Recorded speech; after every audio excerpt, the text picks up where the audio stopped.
Life in Victorian Manchester, Slums, Poverty, and Drink.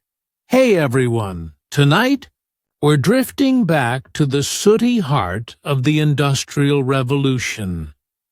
A place where the air was thick with smoke, the streets were wet with beer, and the dreams of empire were powered by children who hadn't eaten breakfast. We're going to Victorian Manchester, the city that once called itself Cottonopolis. It was the beating, coughing, gaslit engine of the 19th century, the city that clothed the world, and, in the process, nearly choked itself to death. So, settle in, dim the lights. Imagine the faint hum of spinning machines, the clatter of horse carts, the dull glow of factory windows burning against a gray, endless sky. And let's drift slowly through the streets of Victorian Manchester. The slums, the poverty, the drink and the quiet, grim poetry of survival. In the mid-1800s, Manchester was the pride of Britain's new industrial age. Once a modest market town, it exploded into a city of over 1 million souls, almost overnight. The cause was cotton from America, picked by enslaved people, spun in British mills, and sold to the world. It was the engine of empire, and Manchester was the control room. To walk through the city in those years was to watch a civilization trying to outgrow itself. Smoke poured from chimneys like dark ribbons. The sky hung low and yellow, heavy with coal dust and chemical fog. The smell was unforgettable. Part damp wool, part oil, part human exhaustion. Charles Dickens once described Manchester as a place where the sun never shines, but the people still manage to sweat, which, to be fair, was accurate. The factories, or mills as they were called, were enormous. Long brick buildings with endless rows of windows. Inside, hundreds of machines roared day and night, powered by steam and misery. Workers arrived before dawn. They left long after sunset. Their days lasted 14, sometimes 16 hours. The noise was deafening, a constant clattering symphony that made conversation impossible and deafness inevitable. Children worked the looms, too. They were small, enough to crawl under the machines to clean out bits of view. Cotton that had jammed the gears. It was dangerous work. And if they were too slow, the machine didn't stop for them, but it was steady pay, if you could call it that. A child might earn a few shillings a week, an adult a bit more. Enough for bread, tea, maybe rent, but never enough for rest. And still, people came. From the countryside, from Ireland, from everywhere that starvation had made. Hope looked like a smokestack on the horizon. Let's drift down one of Manchester's side streets. The mills tower behind us now, and the sound fades into the soft, wet murmur of the slums. These were called courts and back-to-backs. Rows of brick houses built so close together that the walls shared breath. Each building had a single room on each floor. Kitchen, bedroom, attic, and entire families lived in each. 10. Sometimes 12 people under one roof. Sometimes more. The floors were dirt, the windows cracked, and the air inside smelled of damp wood, unwashed bodies, and coal smoke that never left. Water came from public pumps, shared by dozens of houses. The same pumps that often stood just a few feet from open sewers. Children played beside them. Women washed laundry there, and diseases, cholera, typhus, dysentery, spread faster than anyone could count the dead. During outbreaks, whole families vanished in a week. Doctors came too late, or not at all.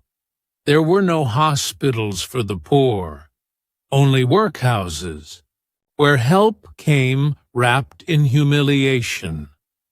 The workhouse was the Victorian government's solution to poverty.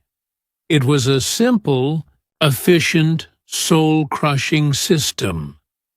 If you were too poor to feed yourself, you went to the workhouse. There, you'd be fed, clothed, and put to work. But you'd also be separated from your family, stripped of your dignity, and reminded daily that you were society's mistake. Charles Dickens modeled much of Oliver Twist on these institutions, and, as usual, he was being polite. The workhouse diet consisted of watery gruel, stale bread, and moral lectures.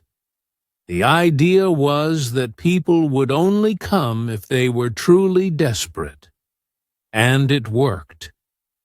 They came, desperate, broken, starving, and they stayed. Because outside, things were worse. It's easy, from a comfortable distance, to imagine that the poor of Victorian Manchester were lazy or hopeless or drunk. And to be fair, many were drunk, but not for lack of trying to stay sober. Gin was cheap, beer was everywhere, and water was dangerous.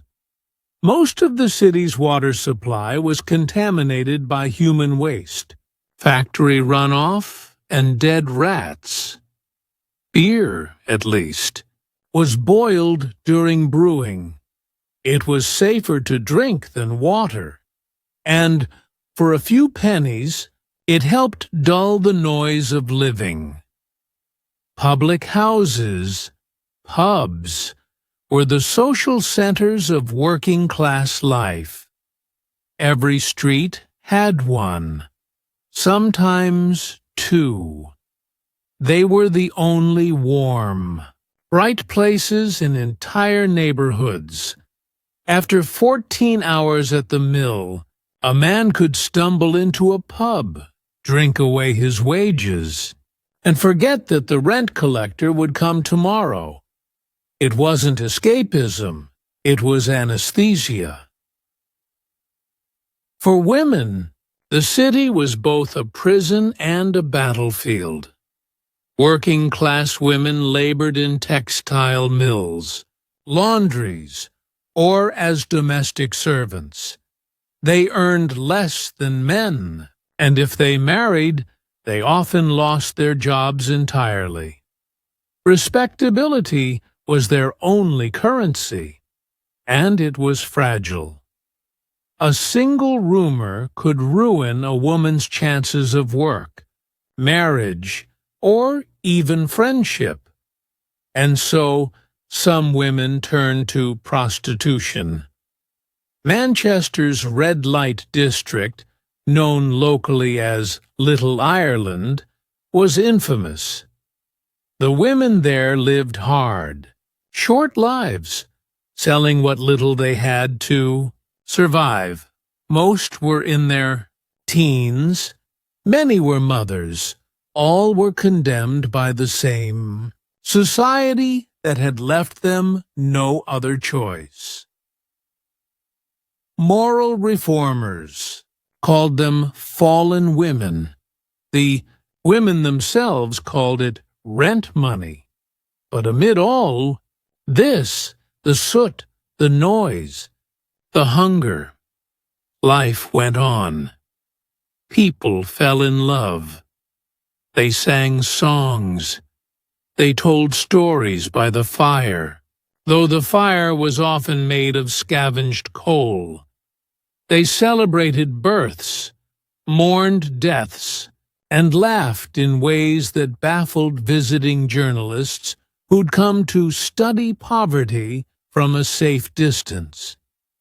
You see, misery wasn't the only thing that lived in Manchester's slums. There was resilience and a kind of dark humor that comes only from people who have nothing left to lose. One contemporary observer wrote that the poor sing while they starve and dance while they die. It wasn't meant kindly, but perhaps it was true. The city itself grew restless. By the 1840s, reformers were beginning to take notice. Men like Friedrich Engels.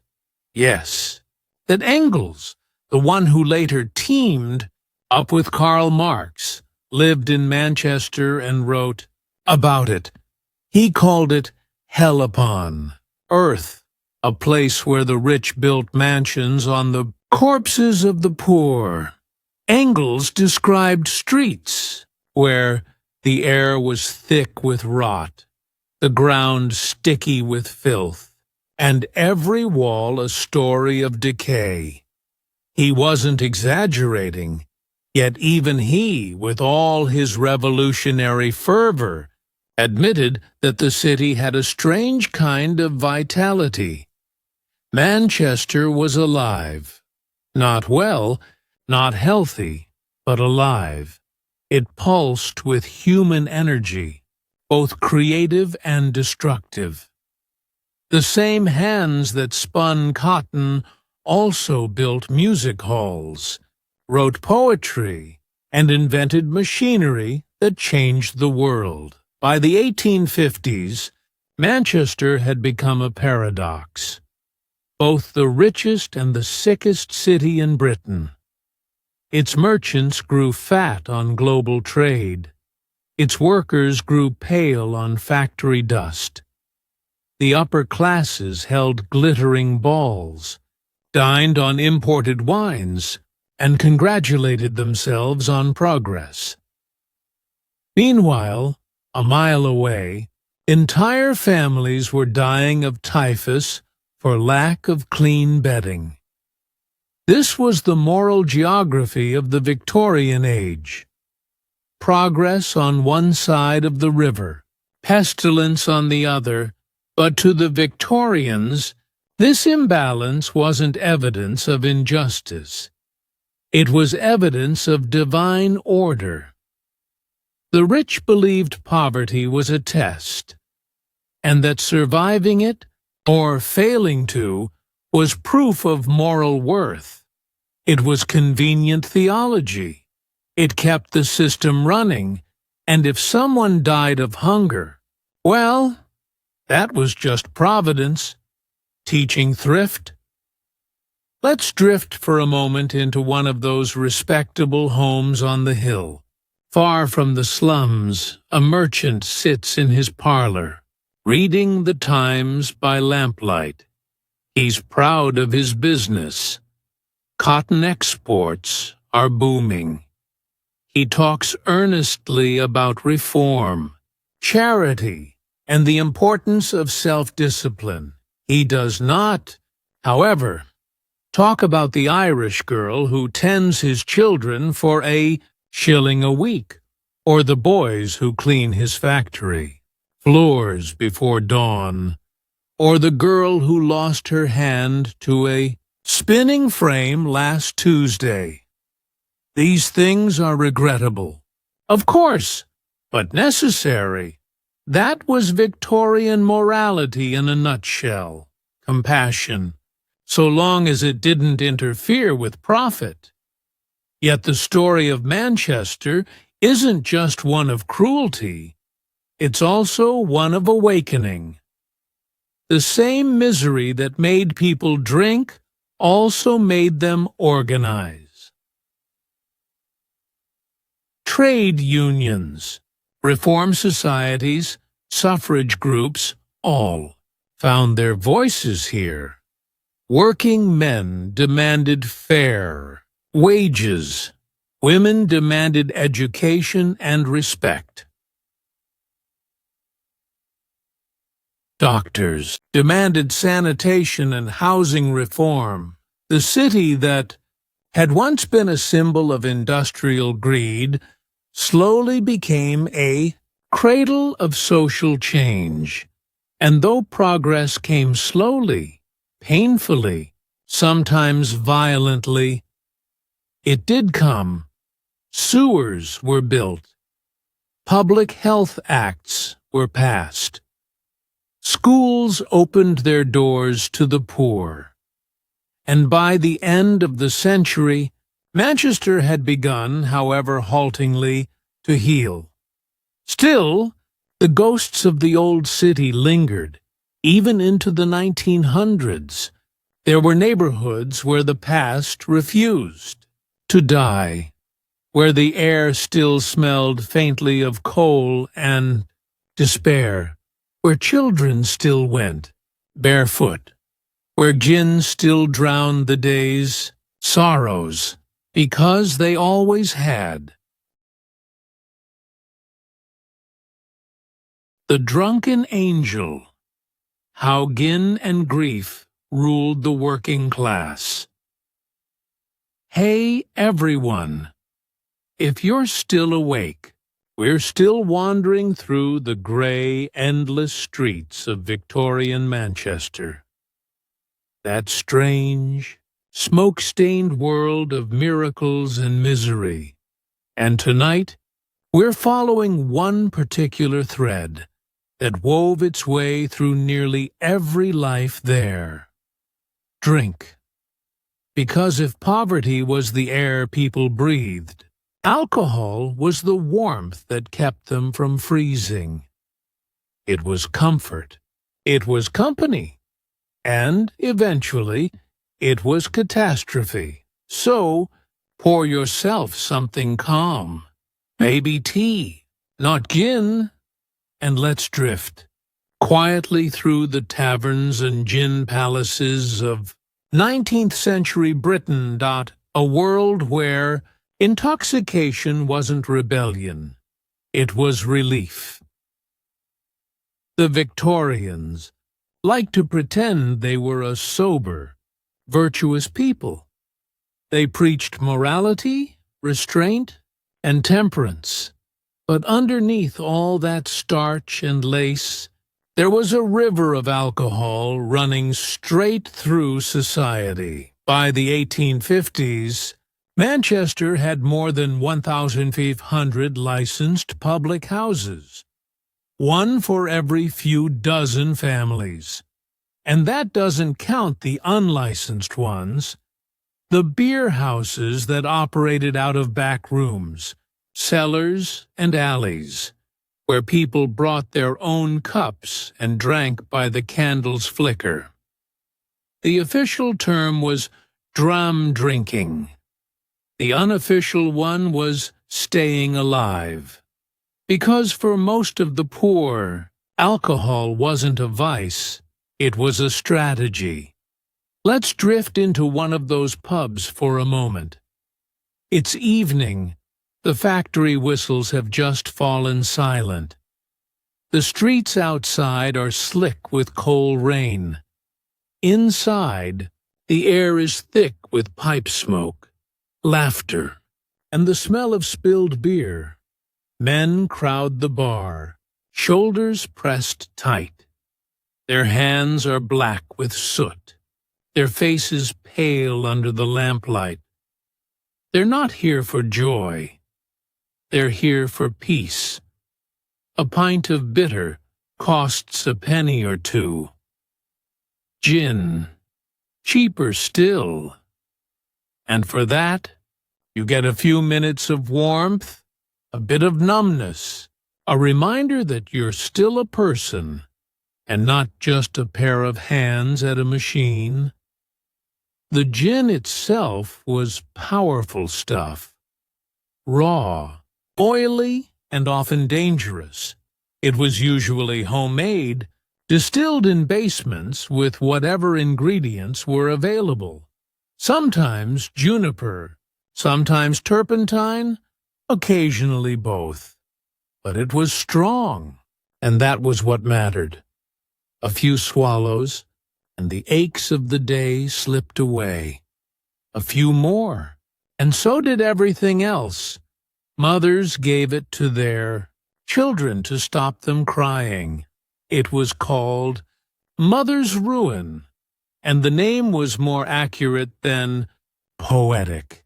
The poor didn't drink because they loved. They drank because they couldn't afford not to. Water, after all, wasn't safe. In Manchester, much of it came from rivers that doubled as open sewers. If you drank it, you risked cholera or dysentery.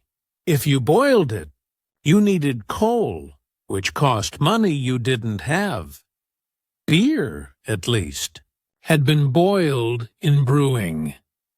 Gin had been distilled. They were sterile. In a way, water never was. So drinking wasn't just habit. It was hygiene. And once habit meets necessity, it's very hard to untangle them. Naturally, the middle and upper classes were horrified. They saw the drunkenness of the poor as proof of their moral weakness. Pamphlets, sermons, and reform societies sprouted like mushrooms after rain.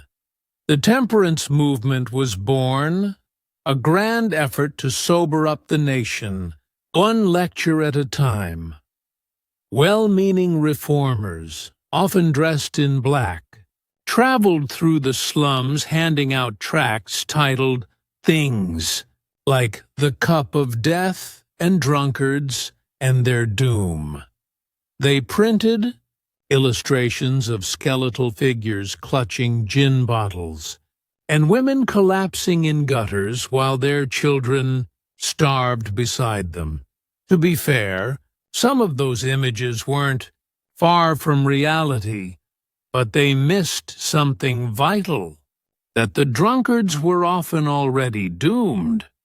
Before the gin, the temperance movement wanted abstinence. The poor wanted anesthesia, and the two never quite agreed. Still, the reformers kept trying. In 1830, Parliament passed the Beer House Act, hoping to encourage people to drink beer instead of gin. Beer, after all, was seen as wholesome, patriotic, and properly English. Gin was foreign, immoral, and suspiciously fun. The act made it easier to open pubs, and it worked, sort of. Thousands of new beer houses sprang up overnight.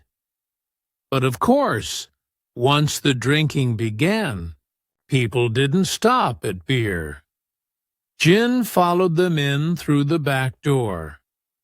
As one clergyman complained, the working man may now drink respectably, and ruin himself respectably, too. Let's drift for a moment into the life of one of those drinkers. His name isn't recorded. We'll just call him Thomas. He's 29 years old, though his face looks 50. He works at a cotton mill 12 hours a day. 6 days a week. He sleeps in a room with his wife, 2 children, and another family who rent the other half of the bed. He wakes at 5, walks to work through the fog, spends his day feeding machines that drown out thought, and comes home to a meal of bread, onions, and tea. When the landlord knocks for rent, he hides. When the baby coughs at night, he can't afford a doctor. So he drinks. Not because he's wicked, because it's the only part of the day that belongs to him. It's hard to judge him, isn't it? That's the quiet truth the reformers never understood. For the poor, drinking wasn't rebellion against morality. It was rebellion against despair. Gin didn't make their lives worse. Their lives made gin necessary. But of course, the reformers did manage to change things, eventually. They began building alternatives to the pub, temperance halls and coffee taverns, where people could gather, talk, and sing without alcohol. They were well-intentioned, but not especially popular. Imagine being exhausted, freezing and hungry, and being offered a cup of weak tea and a hymn instead of a pint of gin. You might nod politely, then head straight back to the pub. The real transformation came later, not through moral outrage, but through infrastructure. By the 1870s, Manchester had built new reservoirs and waterworks. Clean water began to flow through pipes, not pumps. Sanitation improved. Diseases declined. And, slowly, the need to drink for survival began to fade. People still drank. Of course, they always do. But now it was by choice, not desperation, and the middle classes, with delicious hypocrisy, began to enjoy drinking too, in moderation, naturally. Gin, once the devil's drink, reappeared in drawing rooms, dressed up with sugar and lemon, and renamed punch. The same society that had scolded the poor for drinking now toasted each other with cocktails, and congratulated themselves on their refinement. Still, the old ghosts lingered. In the poorer quarters, gin palaces continued to thrive, glittering islands of light in the eternal dusk of industrial smog. These were not the cramped taverns of earlier years. They were vast, ornate halls with mirrored walls, brass fittings, and chandeliers. You could walk in feeling like nobody, and for a few pennies, be treated, for an hour, like a gentleman. The gin palaces were a kind of theater. The customers were the audience, and intoxication was the play. They were beautiful and tragic at the same time. Like the entire Victorian age, really. And the women? They drank too, quietly, discreetly, sometimes dangerously. Middle-class women took laudanum, a mix of opium and alcohol, for nerves, fatigue, or female troubles. It was sold openly in pharmacies, prescribed by doctors, and advertised in ladies' magazines. Meanwhile, working-class women drank gin in back rooms or at home, often alone. Some used it to sleep, some to forget, some to keep hunger from their children a little longer by dulling their own. The difference wasn't what they drank, it was how society judged them for it. A middle-class woman was delicate. A poor one was fallen, same bottle. Different. Label. Even Queen Victoria herself, the symbol of prudish. Morality enjoyed alcohol. Her favorite was a German wine mixed with whiskey, known charmingly as Scotch cup. She wasn't exactly staggering through Buckingham Palace, but still, it's worth noting that while she signed off on temperance legislation, she did it with a glass of something in hand, because hypocrisy, like gin, was freely available in Victorian England. By the late 19th century, Manchester had changed. The slums were being slowly cleared, the air a little cleaner, the water a little safer. Factories still hummed, but labor laws shortened the workday. Children went to school instead of the mills, and yet, in the smoky glow of the evening, the pubs still filled, because drink wasn't just about survival anymore. It had become tradition. The working man still his day with a pint.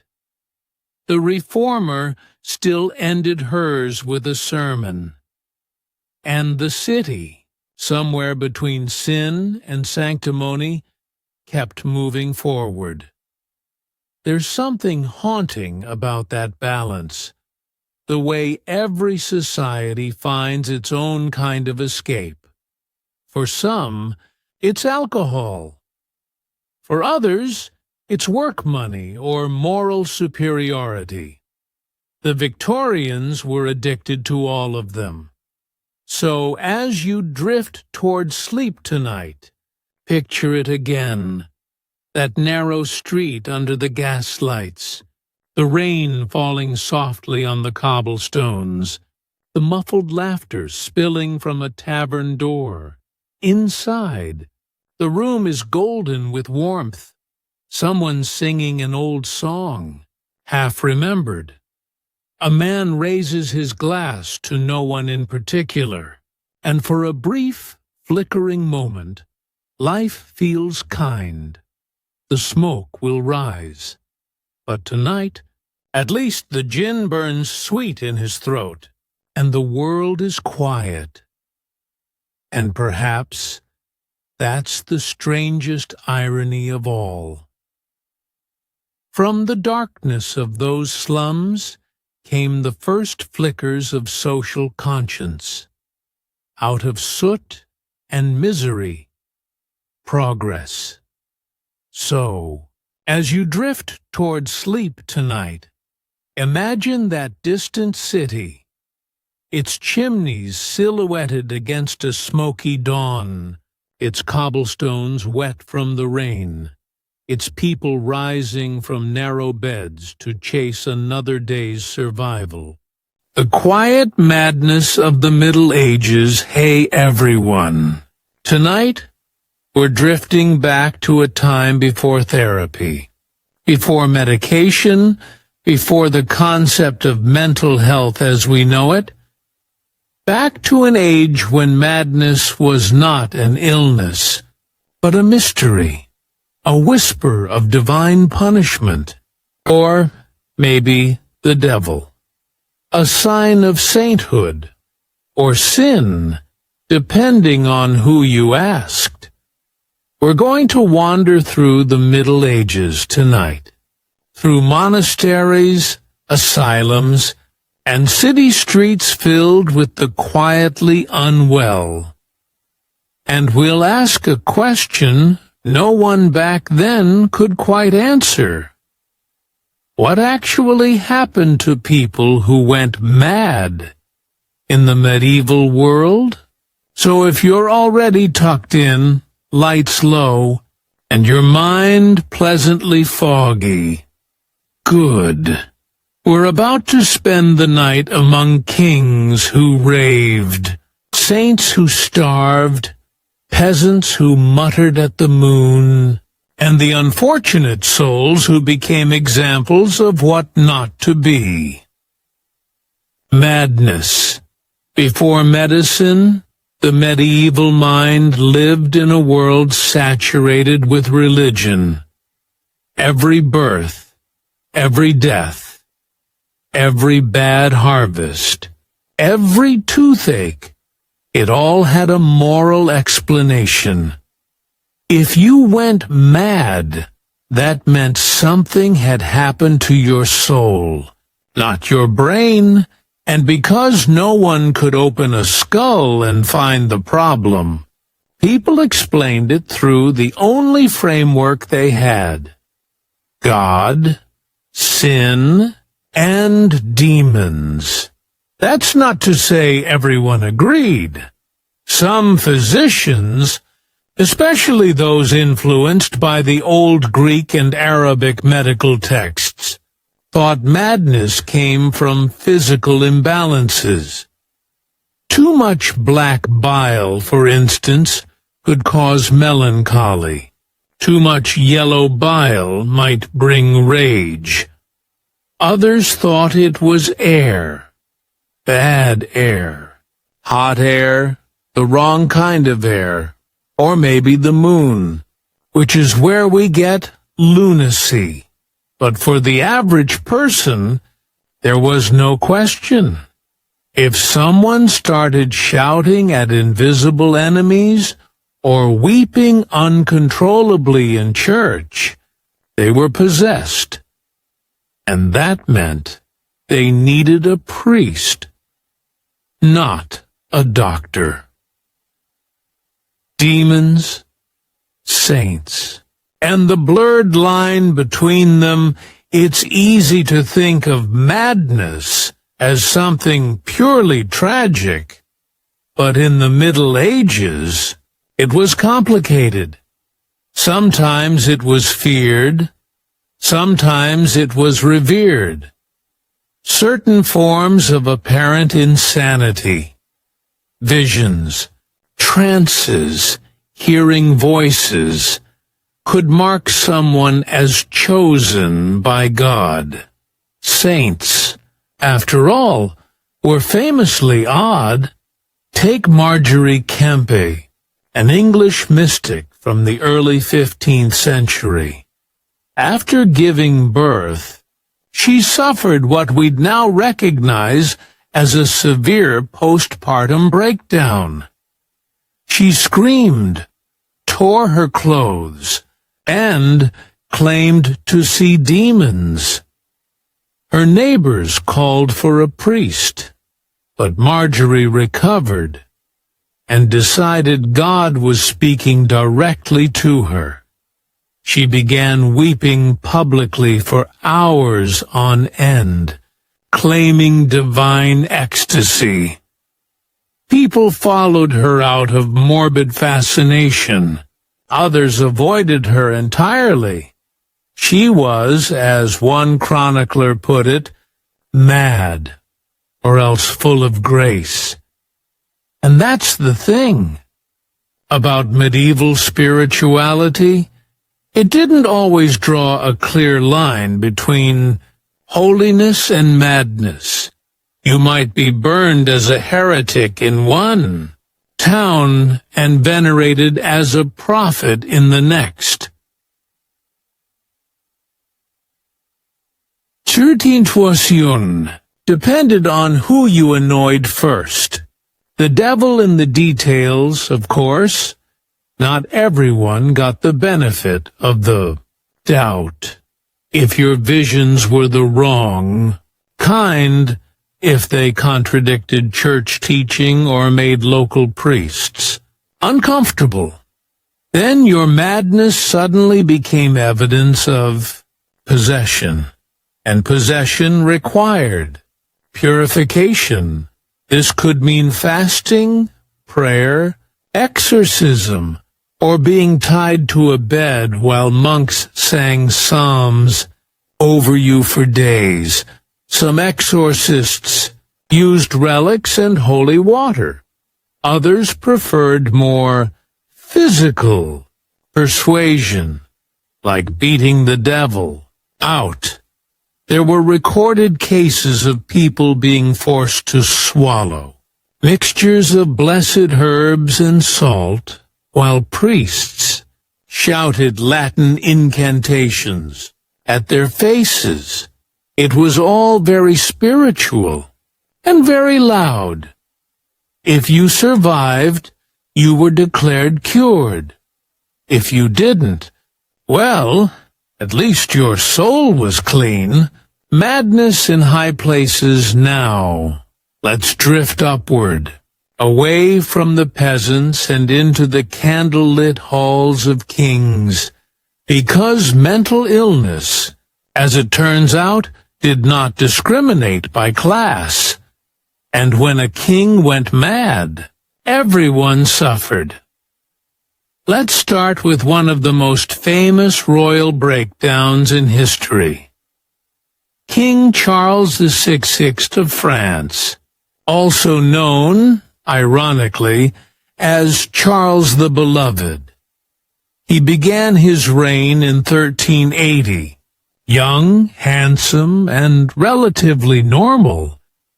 But over time, the stress of court politics, war, and family feuds took their toll.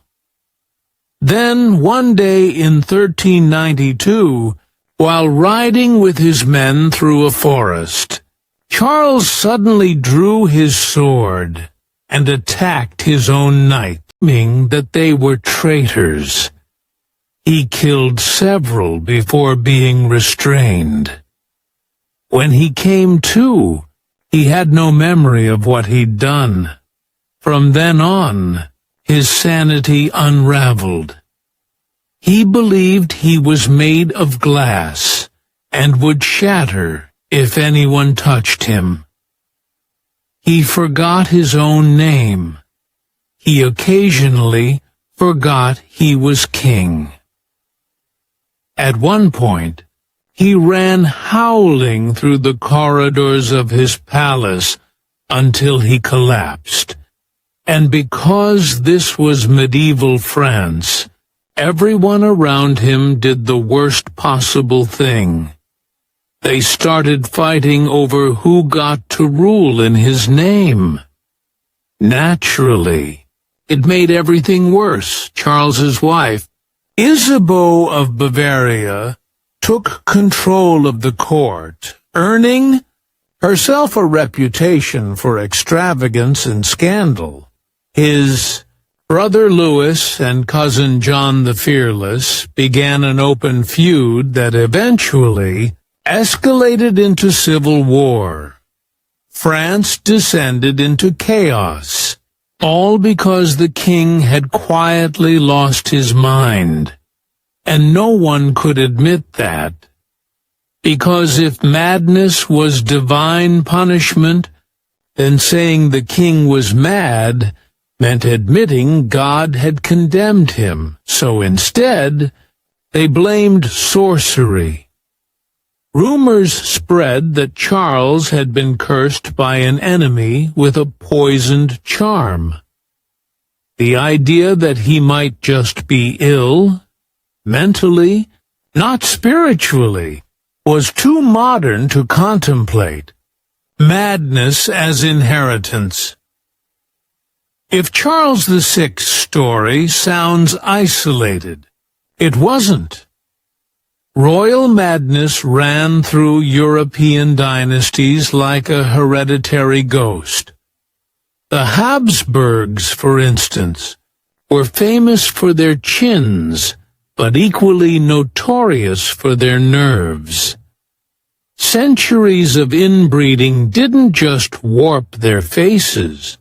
It may have passed down a streak of melancholy, paranoia, and instability. By the 16th century, Charles V of the Holy Roman Empire was plagued by depression so deep he retired to a monastery, where he spent his final years attending his own funeral mass every day, just to practice. His son, Philip II of Spain, inherited the same somber temperament, compounded by religious guilt and chronic insomnia. Philip's letters to his confessor read like cries for help. Endless self-accusations, obsessive prayers, and apologies for sins he couldn't even name.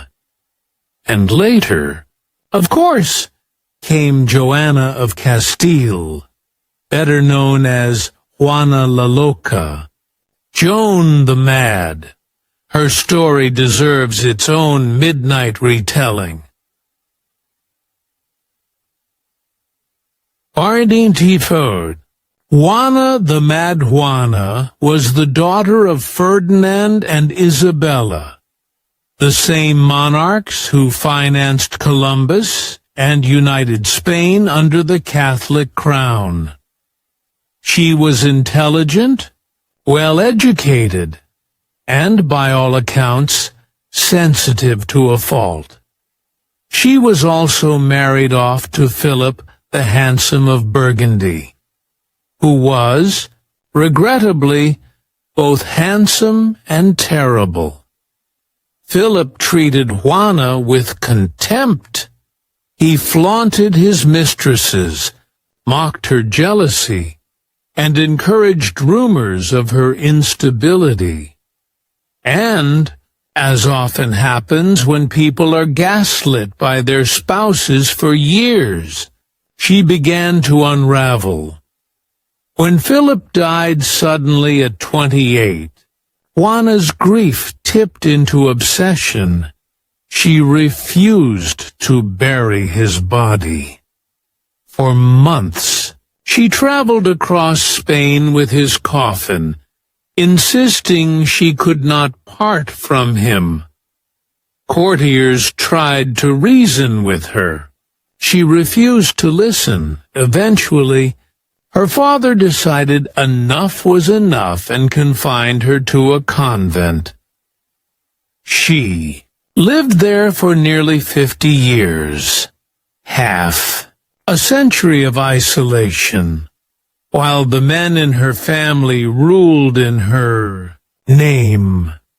Whether Juana was truly mad or simply broken by grief and betrayal is hard to say, but the convenient thing about calling a woman mad in politics or marriage is that it silences her completely. The web of belief to understand why people treated the mentally ill as they did. We have to remember the medieval worldview was deeply interconnected.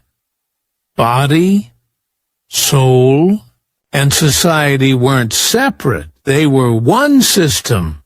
If a person was mad, it wasn't an individual problem. It reflected on their family, their town, even their entire kingdom. So managing madness became a form of social hygiene. You didn't just want to help the afflicted.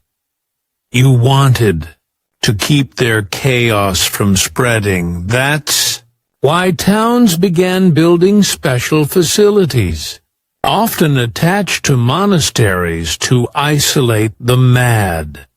The earliest of these weren't hospitals in the modern sense. They were more like holding pens. London's famous Bethlehem Hospital, better known as Bedlam, was founded in the 13th century. At first, it wasn't specifically for the insane. It housed the poor and sick. But by the 1400s, it had become the city's unofficial asylum. Conditions there were bleak. Inmates were chained to walls, displayed to the public for a small fee. and treated more like curiosities than patients. But in fairness, no one else had any idea what to do with them. Medicine had no answers. Religion had conflicting ones, and pity, though occasionally offered, was in short supply. The lonely ones still. Not all cases of madness led to imprisonment or spectacle. Many people lived quietly within their families, tolerated, if not understood. A father who raved might be kept indoors for his own good. A woman who saw visions might be sent to a convent, where her oddness could be reframed as holiness. Beggar who muttered to himself could pass unnoticed. Among other unfortunates, the medieval world was harsh, but it was also oddly accepting of eccentricity. There wasn't the same obsession with normality we have today. You could be strange as long as you weren't dangerous or rich enough that your madness endangered the realm. Let's drift now, slowly, into the next part of the story, where we'll look at how people treated the mad, not just spiritually, but physically. Silk, silence, and the surviving women. Hey, everyone. Tonight, we're drifting back to a world where being a woman was, by default, a dangerous occupation. And being a widow could be even more so. In the Middle Ages, widows occupied a strange and slightly terrifying social space, too rich to ignore, too independent to control, and often too clever to conveniently die. They had outlived their husbands, sometimes by luck, sometimes by design, and occasionally because of suspiciously well-timed herbal remedies. And yet, through that fragile window of grief, many discovered something almost scandalous for their time: freedom. So tonight, we're exploring the quiet, cunning world of the richest medieval widows, the women who survived their marriages and then somehow managed to survive everything else, the queens who ruled through veils of mourning, the noble women who turned loss into leverage, and the ones who, frankly, scared kings more than war ever did. If you're comfortable, maybe already tucked in, let's drift there together, to candle-lit chambers, cold stone halls, and the faint smell of incense and political anxiety. Widowhood, a peculiar kind of power in medieval Europe. Abersutusan Tatu. Marriage was less about love and more about logistics, land, alliances, bloodlines, and heirs, preferably male, though nature rarely cooperated. For a noblewoman, marriage meant surrender. Her lands, her body, her money, her political voice, all transferred neatly into her husband's hands. But when he died, something strange happened. She got some of it back. The widow's portion, called a dower, was a slice of her husband's estate meant to support her for life. And depending on who she was married to, that slice could range from enough to keep bees to enough to destabilize a small kingdom. Now, most people at the time viewed widows as temporary problems, women who needed to be quickly remarried before they did something dangerous, like think for themselves. But others learned to play the system. Because a widow with wealth and connections could quietly become one of the most powerful people in Europe.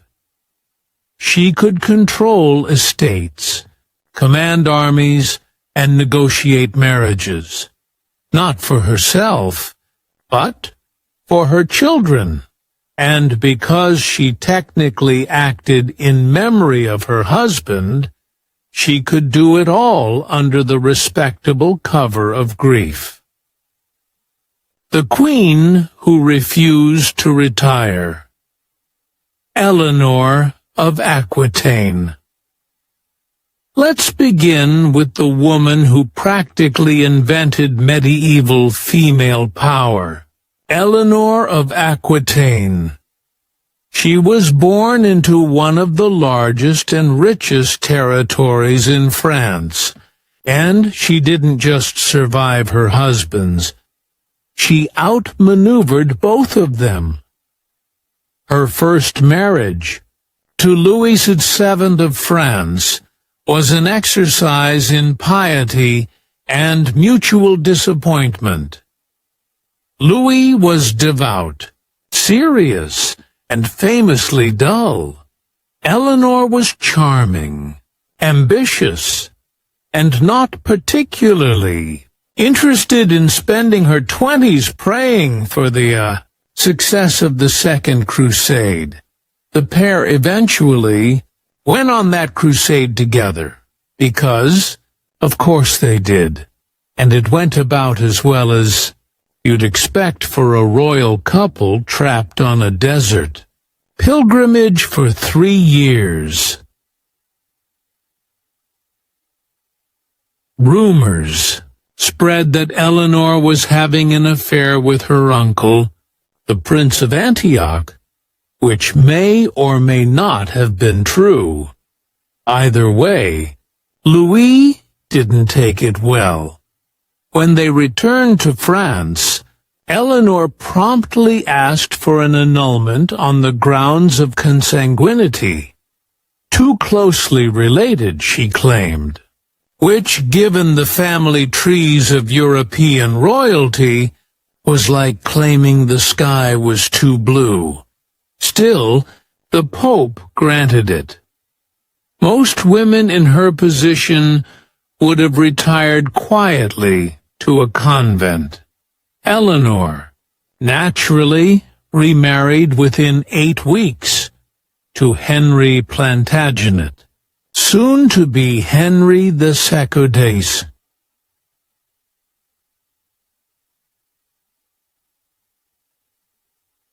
Of England.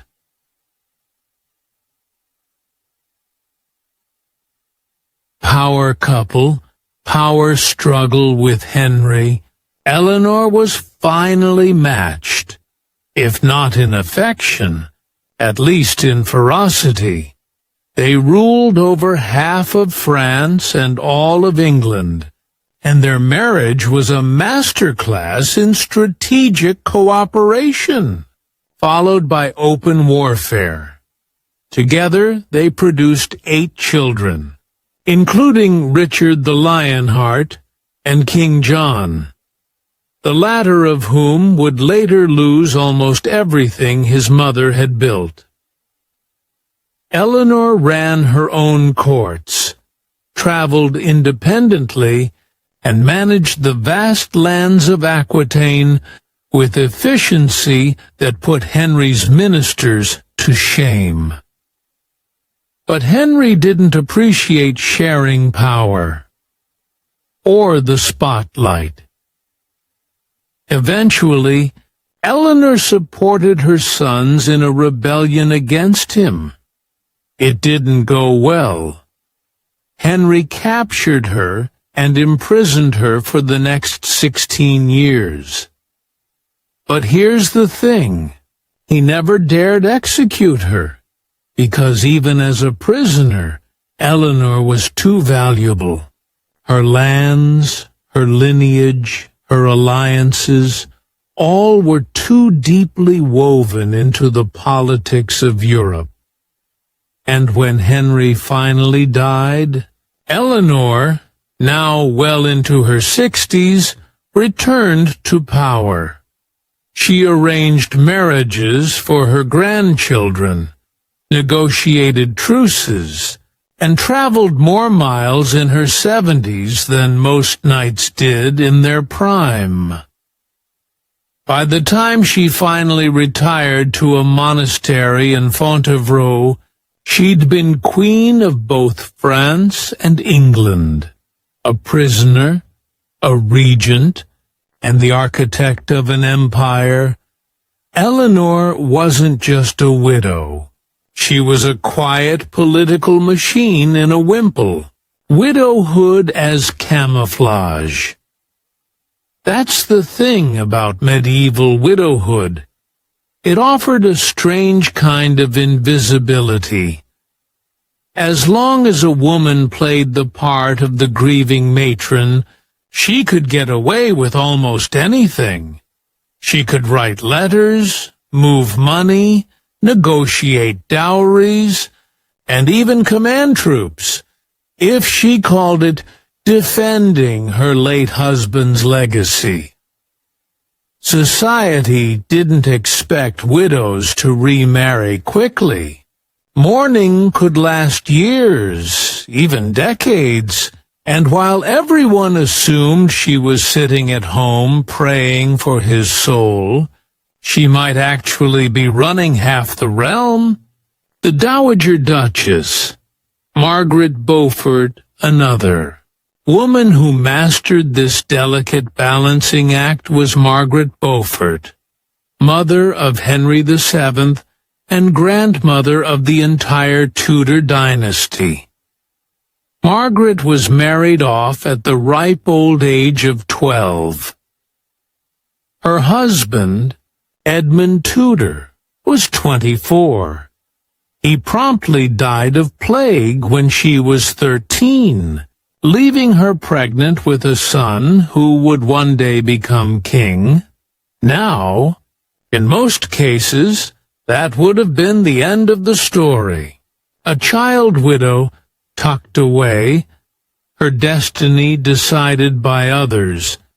But Margaret wasn't most cases. She raised her son Henry with almost fanatical devotion. Every move she made after that point was in service to his future claim to the throne. During the Wars of the Roses, she navigated alliances like a chess master, smiling, praying, writing letters, all while subtly orchestrating rebellion against the Yorkists. When her son finally took the crown after defeating Richard III, Margaret didn't fade into the background. She styled herself My Lady the King's Mother, a title she insisted outranked even the Queen. She dressed in widow's black for the rest of her life, lived celibately despite technically being married, and ran the royal household with terrifying efficiency.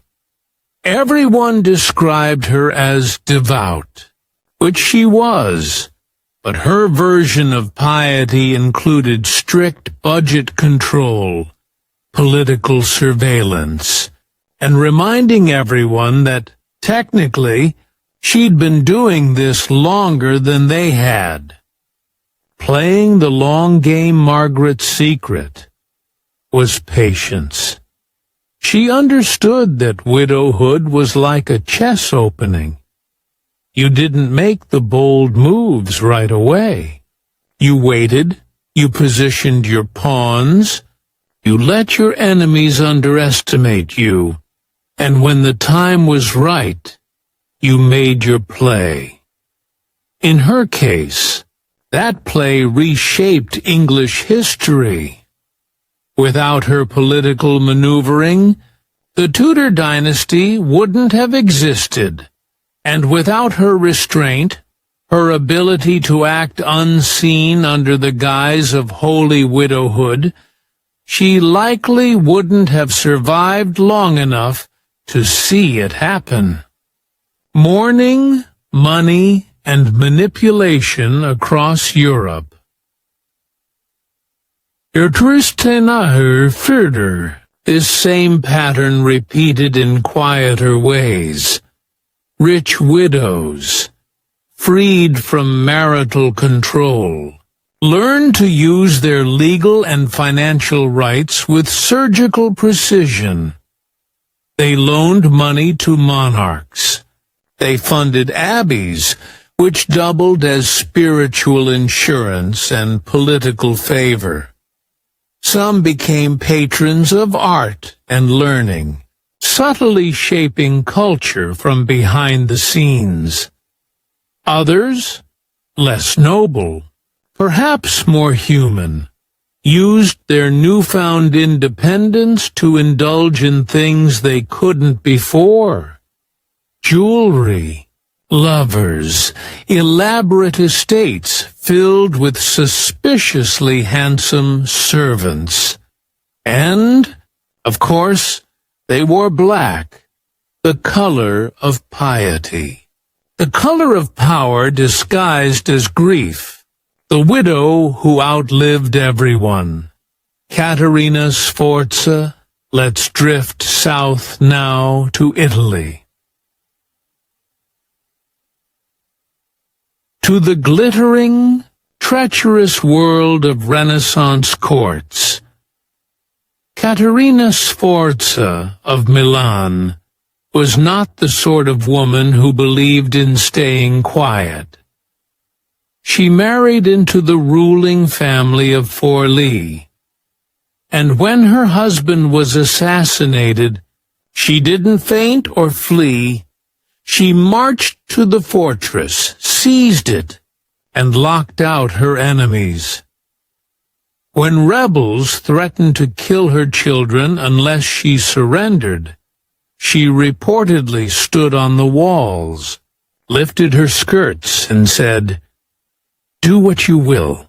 I can make more."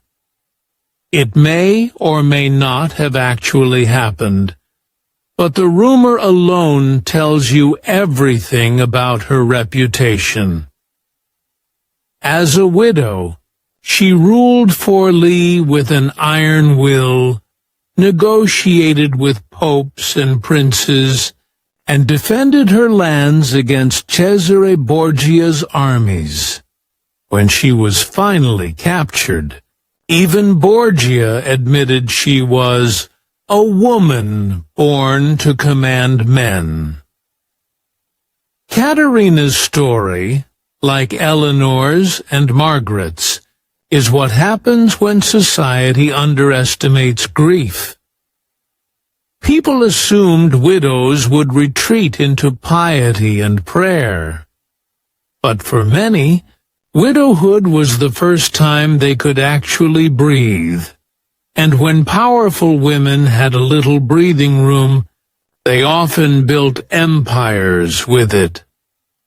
Let's drift now, quietly, into the next part of our story, where we'll meet a few more of these remarkable survivors, women who turned mourning into management, and sorrow into strategy. Because in the medieval world, the most dangerous woman in the room wasn't the queen. It was often the queen mother. The ache begins. Hey everyone. Tonight, we're drifting back to a time before toothbrushes, toothpaste, or, well, any clear sense of dental hygiene.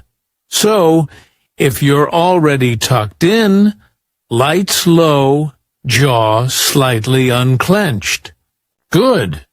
You're going to need that, Because tonight's story is about what happened when medieval people's teeth started betraying them. It's not the most glamorous topic, but then again, neither was medieval life. And teeth, those small, stubborn fossils in our faces, tell us almost everything we need to know about how people lived, what they ate, and how they suffered, which was, in short, quite a lot.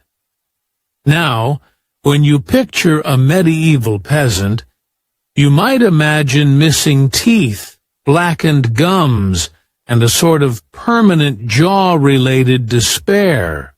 And you wouldn't be entirely wrong, but what's interesting is that for a surprising stretch of history, at least until sugar started ruining everything, medieval, people actually had better teeth than many of us do today. Not whiter, not straighter, let's not be ridiculous, but healthier, in a sort of grim, enamel-preserving way. Because for most of the Middle Ages, your average European peasant wasn't sucking on sweets or sipping soda. They were gnawing through barley bread that could probably crack a window, washing it down with ale that was mostly water, and calling it a day, and sugar, that glistening little destroyer of enamel, was something only the rich could afford. It arrived in tiny quantities from distant lands, and was stored like treasure. So, in a way, poor people's poverty saved their teeth. The wealthy, on the other hand, well, we'll get to them. Bread, grit, and accidental dentistry. Let's start with what went into medieval mouths every day. Bread. Bread was the medieval equivalent of Wi-Fi. If it disappeared, people panicked. It wasn't just a staple, it was the staple. In England, France, and pretty much anywhere else with a field, bread made up around half the calories people consumed daily. The problem was that medieval milling was, how shall we put this, abrasive. The quern stones used to grind grain shed tiny bits of grit into the flour. The result was bread that came pre-seasoned with sand. So every meal was a kind of involuntary dental exfoliation. And over time, that meant enamel wore down. Not from sugar, but from gravel. Imagine decades of chewing slightly dusty food. By your 40s, your teeth might be ground nearly flat. Some skeletons from the period show molars so smooth they look polished, like someone had buffed them with a file. It's both impressive and horrifying. And because that constant wear exposed the dentin underneath, infections were common, which brings us to the medieval concept of tooth pain. Dirty. Toothache, the long-term companion. Toothache was a fact of life, like rain, feudalism, or the constant fear of being accused of witchcraft. When a tooth went bad, there were options. Not good ones, but options nonetheless. If you were poor, you might start with prayer. Toothache saints were surprisingly common. Saint Apollonia, for example, became the unofficial patron saint of dental agony after having all her teeth knocked out during a persecution in Alexandria. She was said to help those suffering from tooth pain, presumably because she understood it intimately. People would carry tiny charms with her image, or recite incantations that blurred the line between prayer and spell. One old English remedy went something like, "Christ was born in Bethlehem, and his teeth did not ache. So may mine be healed." It's oddly touching, if not particularly effective. If divine intervention didn't work, there were other, more earthly cures. Herbal remedies might include clove oil, mint, or, less romantically, urine.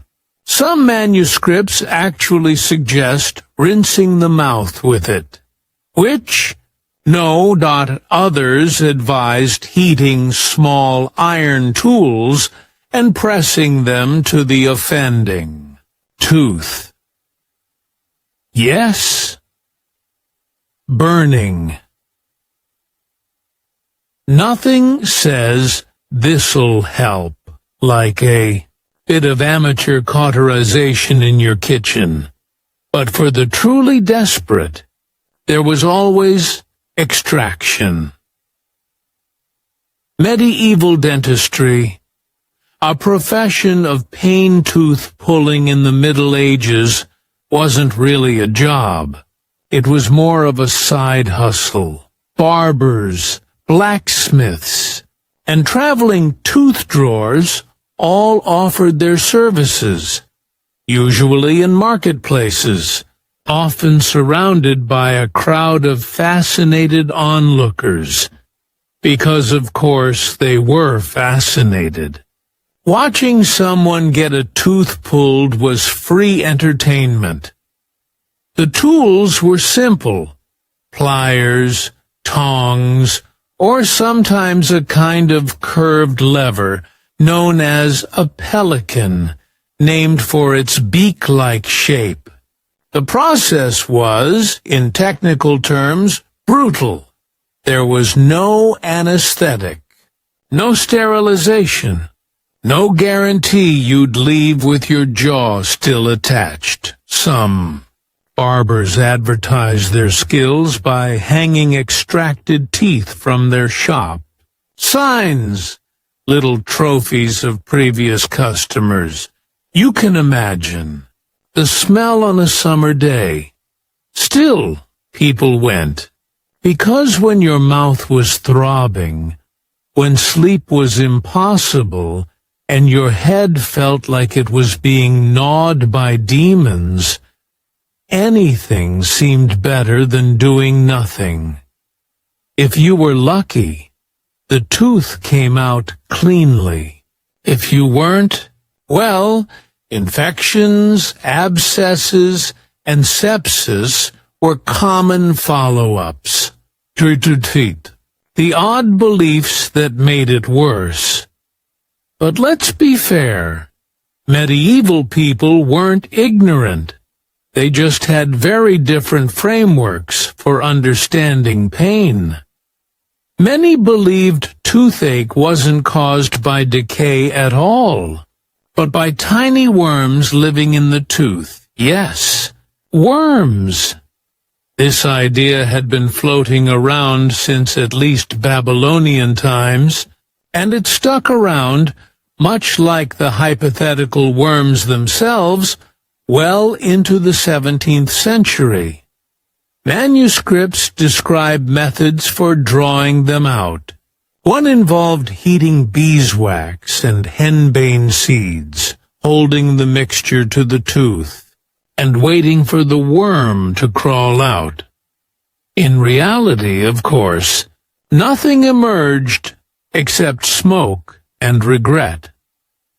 But occasionally, the charred pulp or fibers left behind looked like a worm.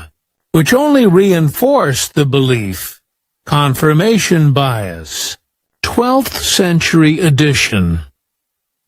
Another approach was to fumigate the mouth with herbs and smoke, which, while probably ineffective, at least gave everyone involved something to do.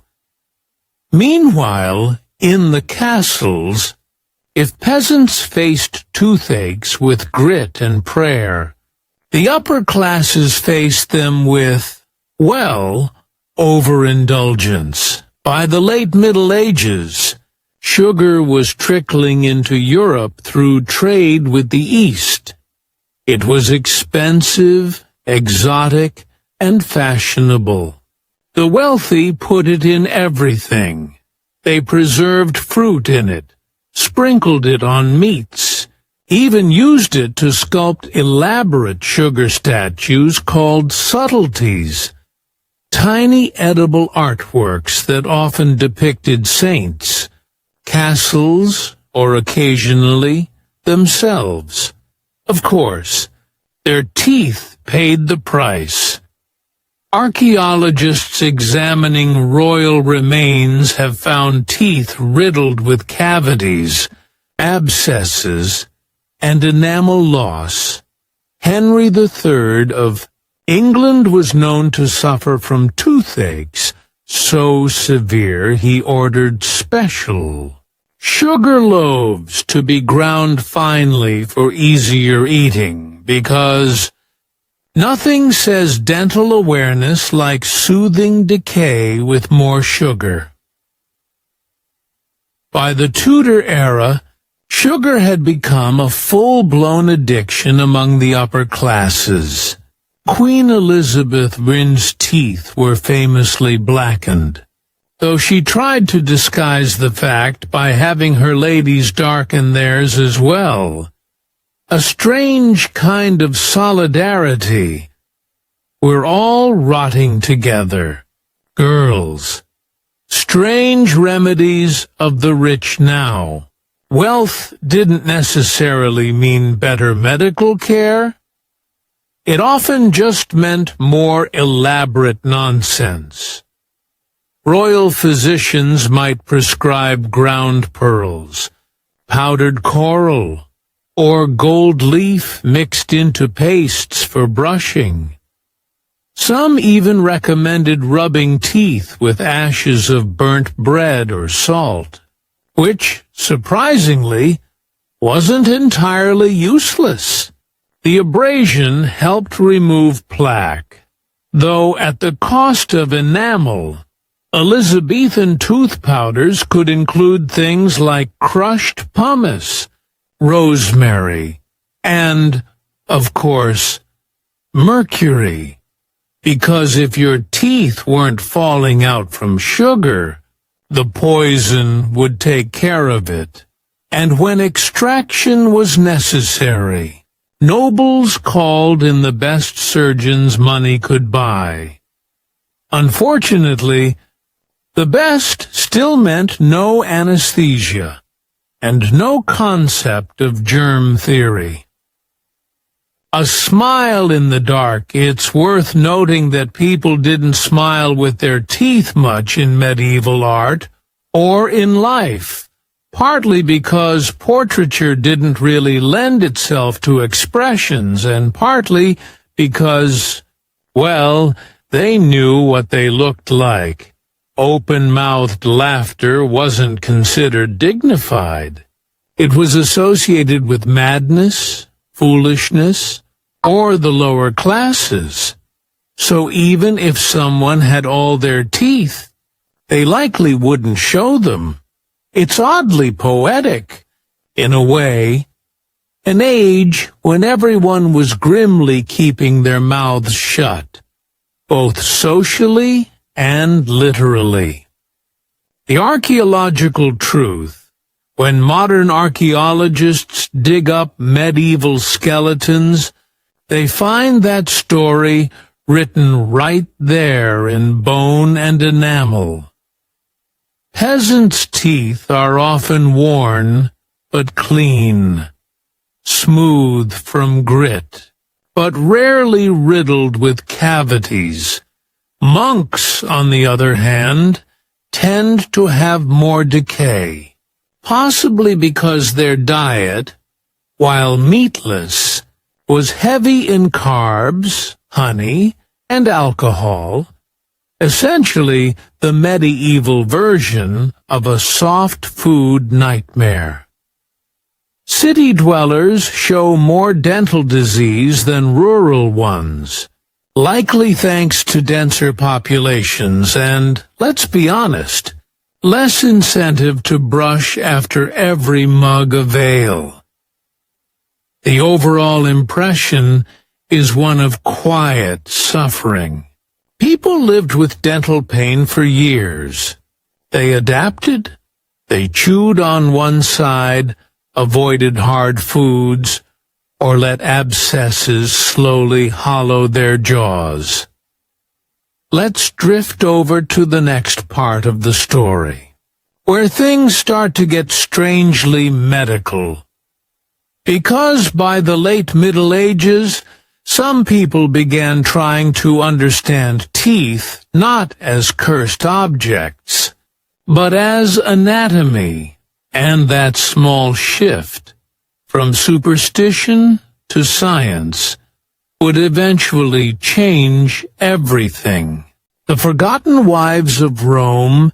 Hey, everyone. Tonight, we're drifting back to a time when the world was run by men in sandals, and love had to fit neatly inside a regulation. Scroll, so get comfortable.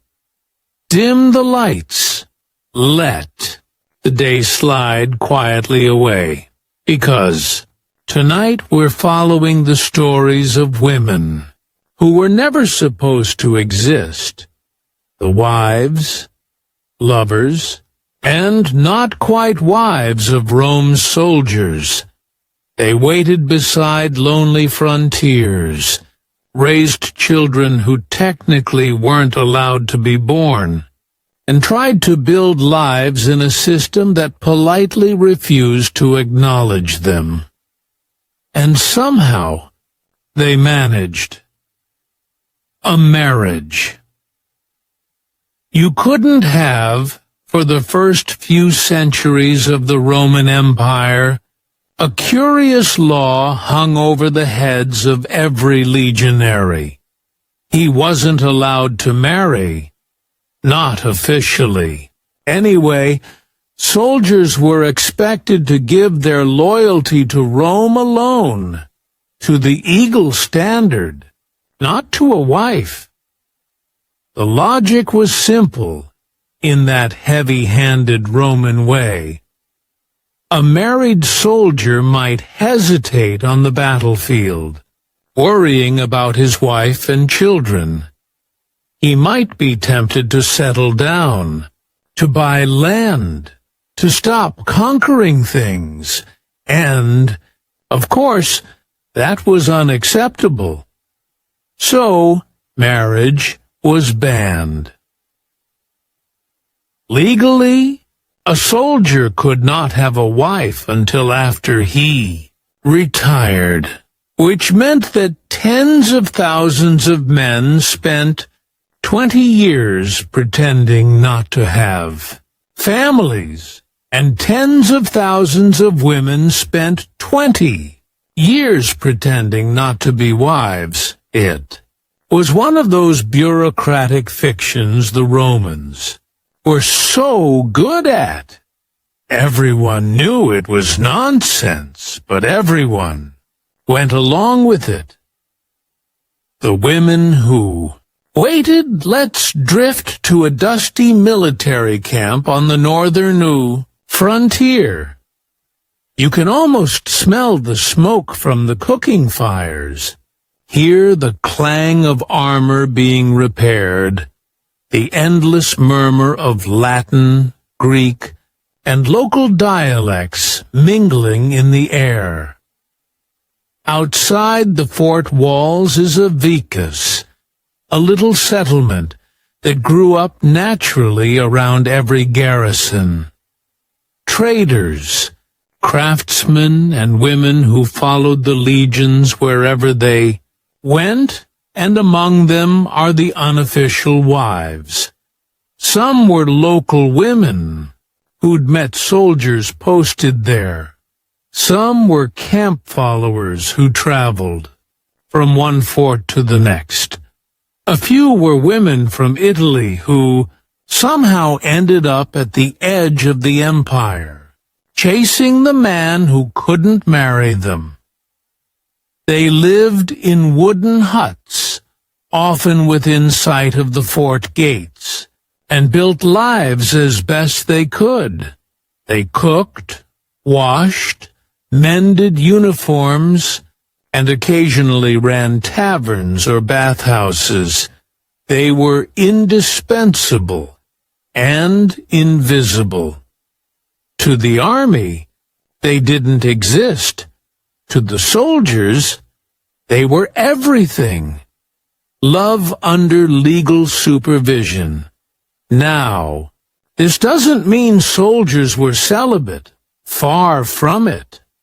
Roman military discipline was strict, but not that strict. Commanders turned a blind eye.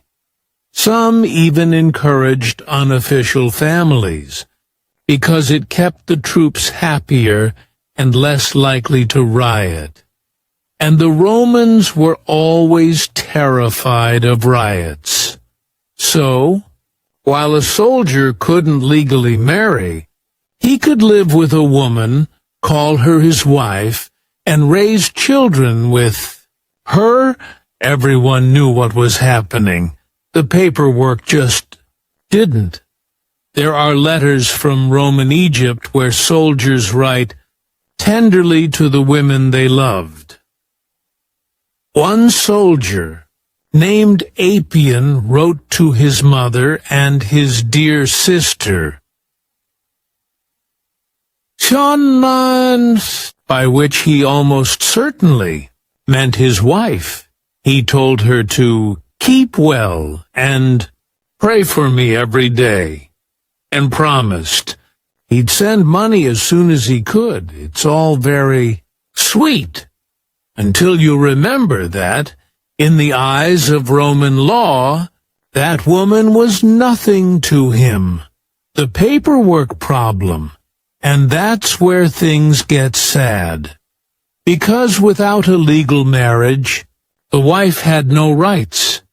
If her soldier husband died, she inherited nothing. If he abandoned her, she had no legal claim. And if she had children, they were illegitimate. They didn't automatically become Roman citizens. This created generations of semi-official families scattered along the frontiers. Half-Roman, children who grew up speaking Latin but couldn't inherit their father's property. Widows, who weren't technically widows, and an entire shadow population of women who were essential to the empire, but absent from its records. The army, in its wisdom, occasionally recognized this was awkward. By the 2nd century, some emperors started granting veterans' marriages retroactively, making these relationships legal the moment a soldier retired. So, after 20 years of unofficial devotion, a woman might finally be told, "Congratulations, you're married now," to a man who's 50 and mostly deaf. It wasn't much, but it was something. The frontier family. Let's stay at that northern fort for a moment. Night has fallen. The soldiers inside are drinking watered wine, grumbling about the weather. Beyond the walls, their unofficial wives are putting children to bed. A few ago, the kids play near the ditch that marks the edge of the camp. They speak Latin with local accents. Some wear miniature tunics like their fathers. Others help their mothers grind grain or tend small gardens. Archaeology has found traces of these families. Children's shoes, spindle whorls, tiny jewelry pieces, the kind of delicate things soldiers didn't use. Every one of them is a quiet reminder. Yes, women were here. They made homes out of nothing, next to the world's largest army. And when the legions marched on, they stayed behind. When the legions moved, that was another problem. Roman legions were not stationary forever. A new emperor might reshuffle his troops, moving entire units hundreds of miles away. And the families? They weren't on the roster. Some tried to follow. They packed up their huts, loaded carts, and trudged after the soldiers along muddy roads. Others couldn't. They stayed, raising children who would never see their fathers again. Imagine being one of those women. Your husband, or your husband, technically, marches away under the imperial standard. You wave, knowing the army could be gone for years. You might never hear from him again. If he dies, no message will arrive, no pension, no recognition, just silence. And yet, they stayed loyal. Not because Rome required it, but because love does strange, impractical things. Official silence. Private realities. The empire's silence on these women is deafening. They don't appear in the laws, or the pay records, or the grand marble inscriptions. But they appear everywhere else. In the material remains, in graves near forts that contain both men and women, in altars dedicated to household gods by Lucius and his beloved, in small domestic shrines found beside the barracks. In Britain, at places like Vindolanda and Housesteads, archaeologists have found letters written by the wives of officers. They invited friends to birthday parties, complained about the cold, and asked for new tunics from home. Their handwriting is delicate, their Latin formal. They lived comfortably, still technically illegal, but well-connected enough that nobody dared object. Chantuinfi, letter from a woman named Claudia Severa, invites her friend, Sulpicia Lepidina, to her birthday celebration. It's the oldest known letter written by a woman in Latin, and it's so ordinary. Just two friends chatting about a party on the edge of the known world.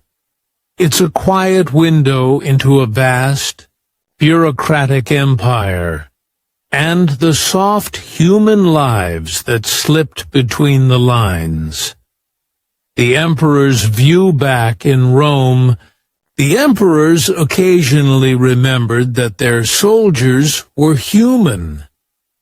Augustus, in all his moral rectitude, kept the marriage ban because he believed discipline came before domesticity. He, of course, was married 3 times himself.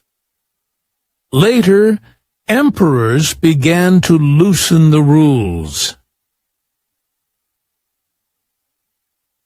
By the time of Septimius Severus, around the year 200 CE, the ban was quietly dropped.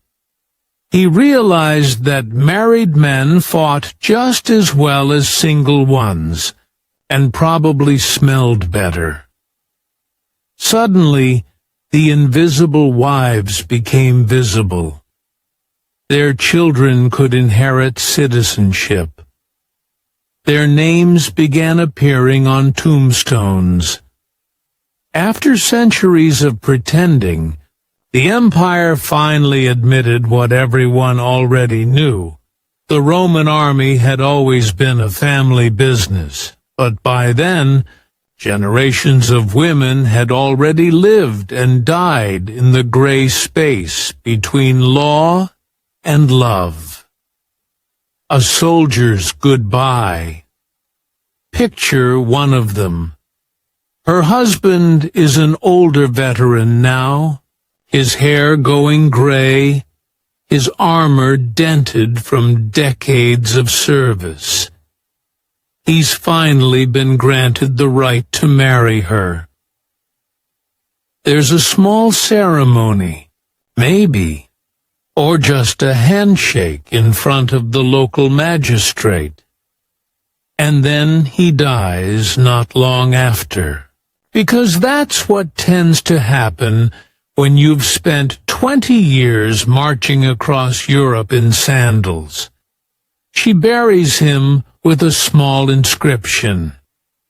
It might read, "To Marcus, my dearest husband, from Julia, who lived as his wife for 20 years. It's both heartbreaking and triumphant. Proof that she existed, that they existed, that love, even when outlawed, leaves a trace. The irony of the empire, the great irony, of course, is that Rome owed much of its stability to these unofficial families. They softened the harshness of frontier life, provided local connections, and raised bilingual children who often joined the army themselves. They were Rome's secret infrastructure, its emotional supply line. But history, being what it is, forgot their names. We remember emperors and generals, but not the women who cooked their meals or raised their sons. Their stories are preserved in fragments. A child's shoe, a broken comb, a line on a gravestone.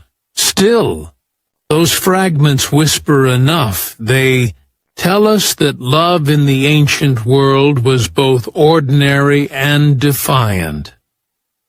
That a woman could build a home inside an empire that pretended she didn't exist.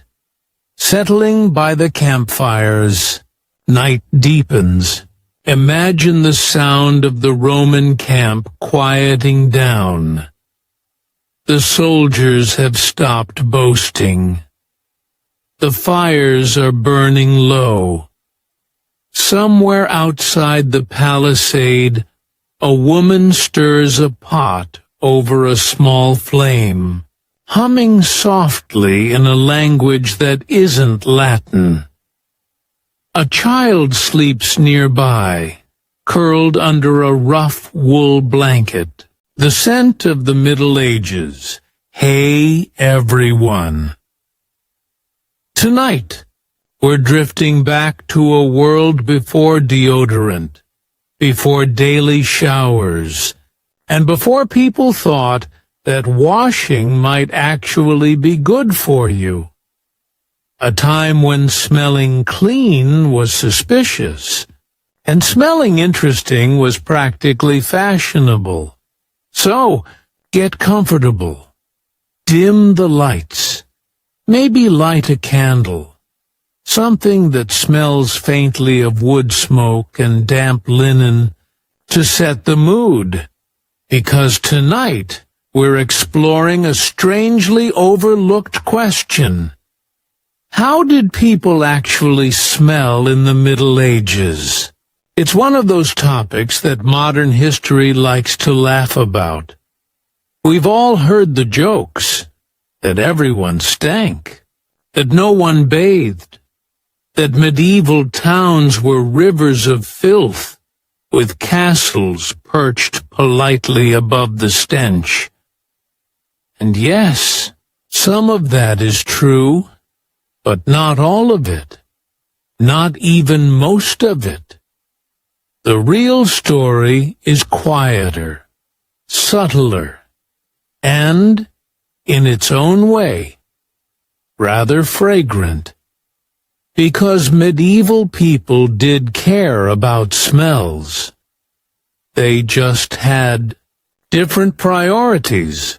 Let's drift through their world, one sense at a time, from the perfumed halls of kings to the smoke-stained cottages of peasants, and the very creative ways people tried to smell like heaven, or at least not like death.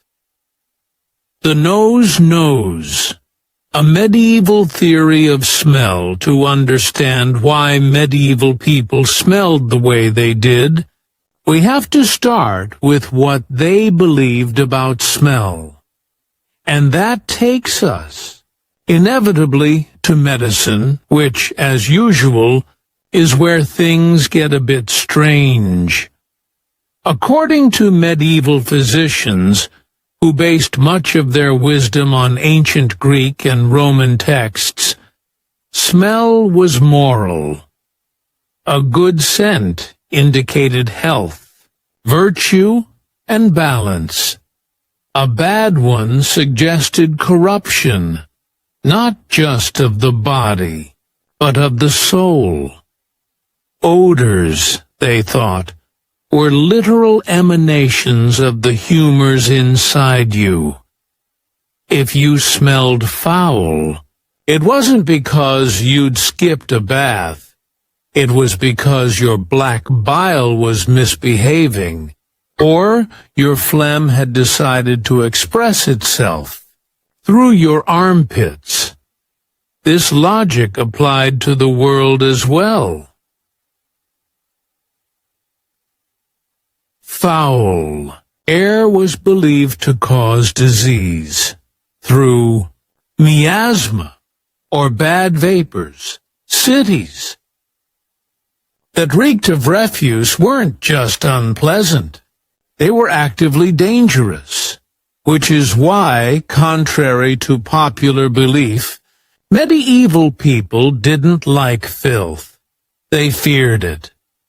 Of course, they weren't always great at identifying the cause.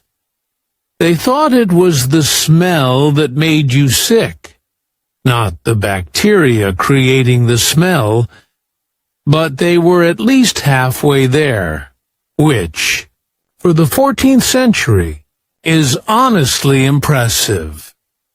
Baths, less frequent, but not non-existent.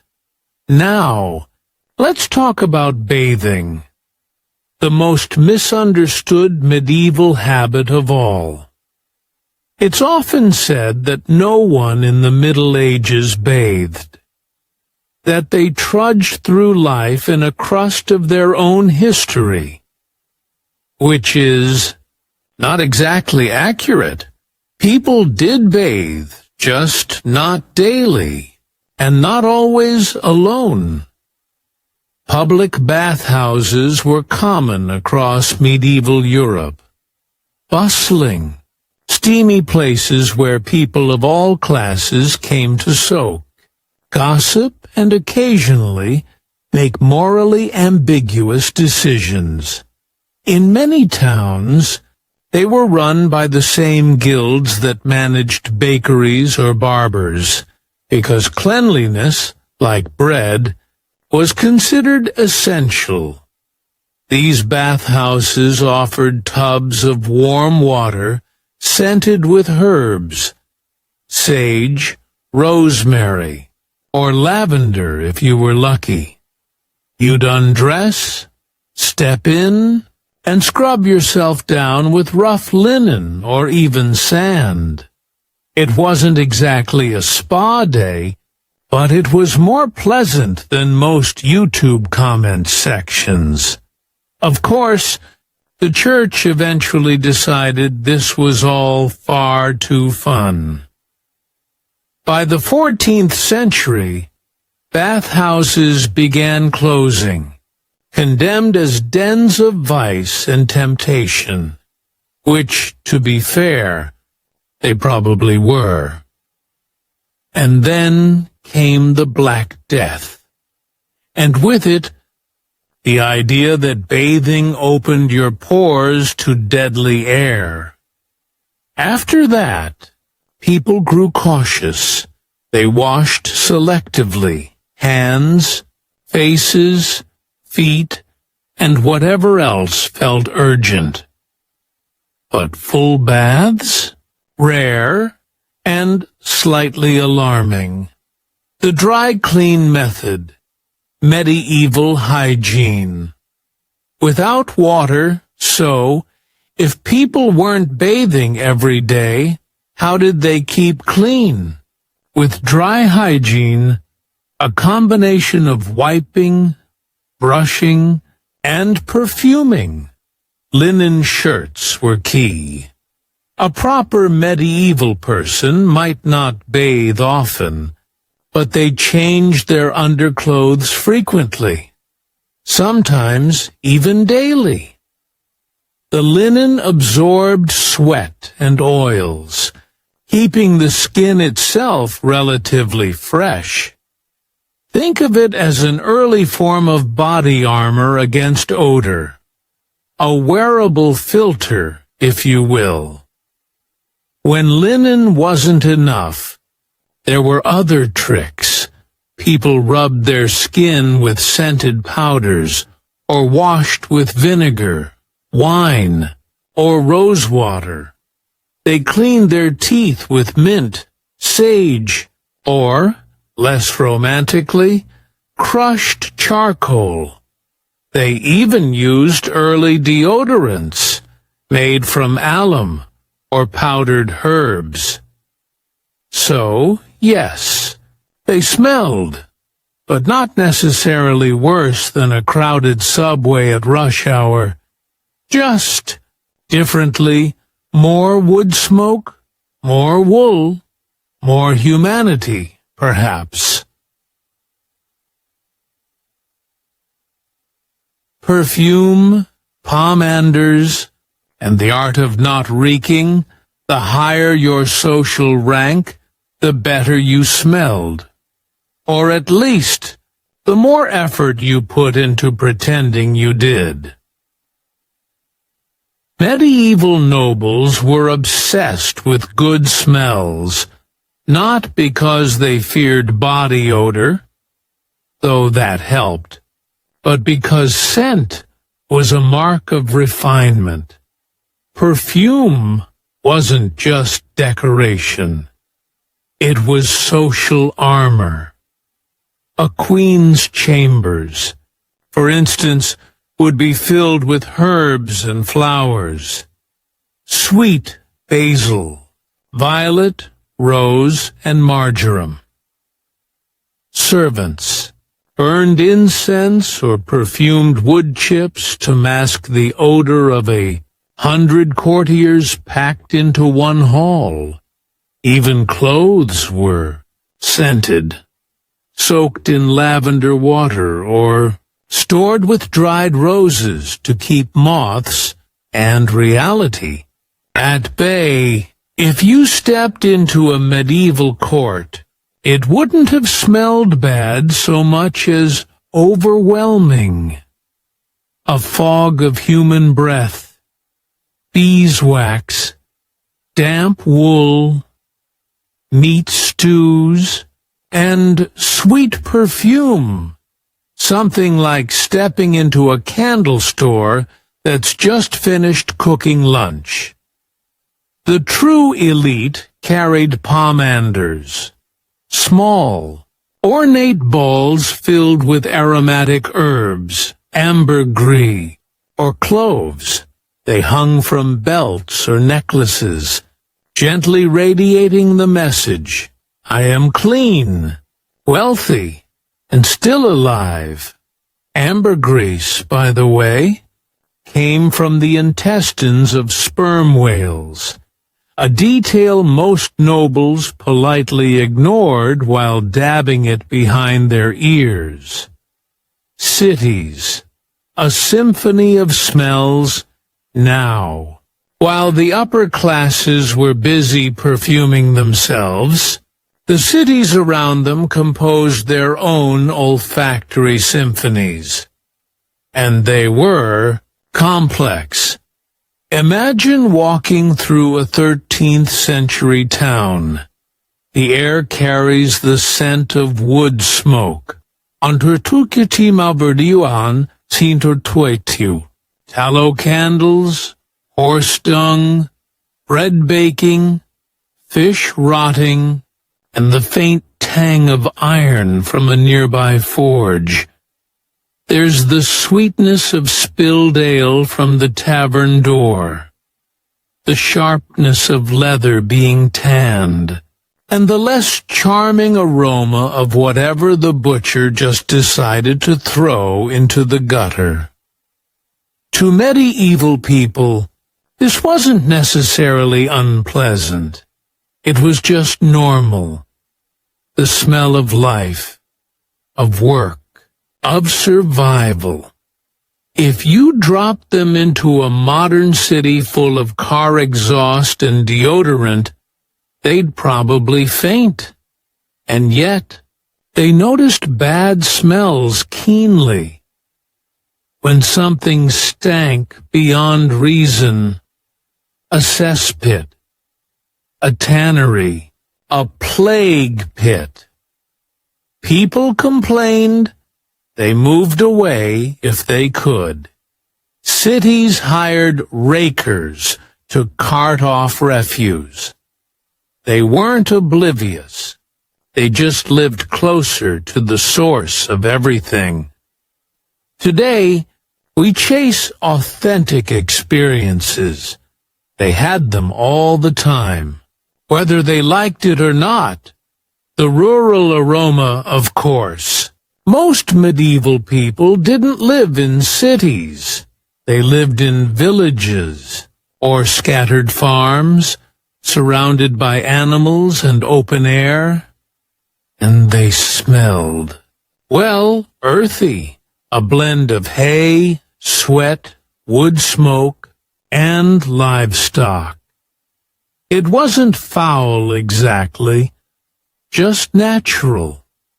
The scent of labor and soil. Peasants bathed in rivers when the weather allowed, or scrubbed with sand and ash.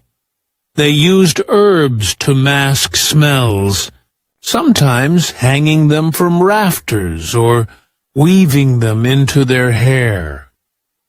Their homes were smoky, but smoke itself was a kind of disinfectant.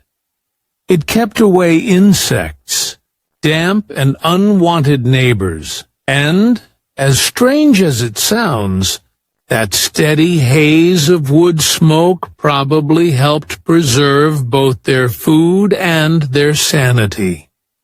Everything, clothes, skin, tools, carried the same gentle, smoky perfume, a scent less of dirt than of endurance. The church, cleanliness, and the problem of vanity religion shaped everything in medieval life. Even hygiene. Cleanliness was seen as virtuous, but not too virtuous, because if you smelled too good, it suggested vanity, and vanity was a sin. Monks, for instance, were encouraged to keep clean enough to function, but not so clean that it became a pleasure. Their baths were scheduled, their linen rationed, their hair shaved to limit lice and temptation simultaneously. They also believed that dirt, when endured humbly, could be holy. The smell of unwashed cloth became a sort of badge of spiritual seriousness, which must have made monasteries an interesting olfactory experience. Still, the church was not as anti-bath as modern myths suggest. Many abbeys had their own bathhouses, sometimes with running water. Monks cleaned regularly, even if they tried not to enjoy it. The goal wasn't filth, it was moderation, which is how most medieval people approached life in general. Not too much, not too little, just enough to stay alive and avoid judgment. Let's drift now to those who lived at the opposite extreme. Kings and queens, whose sense of smell was both a luxury and an obsession. Royal courts were, by nature, crowded and unsanitary. Hundreds of servants, animals, and guests packed into one building that was rarely ventilated. So the rich did what the rich always do. They tried to outsmell everyone else. Take Louis XIV of France. Though technically post-medieval, he carried the same traditions to absurd heights. His palace reeked of perfume. Literally, hundreds of fragrances layered over one another until the air became syrupy. Louis himself preferred orange blossom water, though rumor says he bathed rarely. The result, one imagines, was citrus-scented despair. A day in the gilded cage. Hey everyone. Tonight, we're drifting back to a quieter time. Or at least, it seems quieter when you imagine it from a distance of about 800 years. So, settle in, dim the lights, find a comfortable spot, and let's wander together into the long, slow rhythm of medieval royal life. Because tonight's question is one that sounds deceptively simple. What did medieval queens actually do all day, when they weren't being married off to secure alliances, or, of course, quietly poisoned at dinner? It's easy to imagine queens as endlessly busy, ruling, scheming, commanding. But the truth is much softer, stranger, and often quite boring. Their days were shaped not by power or adventure, but by etiquette, devotion, and embroidery. So much embroidery. Let's drift through a typical morning in the life of a queen, somewhere in the hazy centuries between the 11th and 15th. The details change by court, by country, and by century, but the general atmosphere remains consistent. Ritual, repetition, and the faint smell of beeswax candles. Morning. The Royal Awakening. A medieval queen didn't so much wake up as she was awakened. Somewhere between dawn and mid-morning, her ladies-in-waiting, usually noble women of varying degrees of competence and gossip, would enter quietly, curtsy, and begin the slow business of preparing their monarch for the day. Privacy, as we know it, didn't exist. From the moment she stirred under the heavy linen sheets, a queen's body was a public institution. There were people to hold her gown, people to hand her a towel, people to stand nearby holding absolutely nothing, but still looking busy. The number of attendants could range from a modest half-dozen to an entire army of well-born assistants, depending on her importance and the size of her treasury. She might begin with a light washing. Light being the operative word. Full baths were rare luxuries, viewed with suspicion for their tendency to open the pores and invite miasmas. Instead, queens cleansed their hands and face with rose water or vinegar infused with herbs. A few ambitious ones even brushed their teeth with crushed mint or burnt salt, though the results were mixed. Catherine de' Medici's smile, for instance, could reportedly stop a clock. After washing came dressing, a process that could take an hour or more. Layer after layer of linen, wool and silk, tied, pinned, and laced in ways that defied both comfort and logic. By the end, she would stand immaculately wrapped, shimmering faintly with embroidered thread. Less a person than a small mobile shrine. Breakfast, if taken at all, was simple. Perhaps bread, fruit, or watered wine. The main meal of the day wouldn't come until midday. So mornings were devoted to ceremony, correspondence, and the performance of queenliness. Letters, petitions, and prayer if she was literate.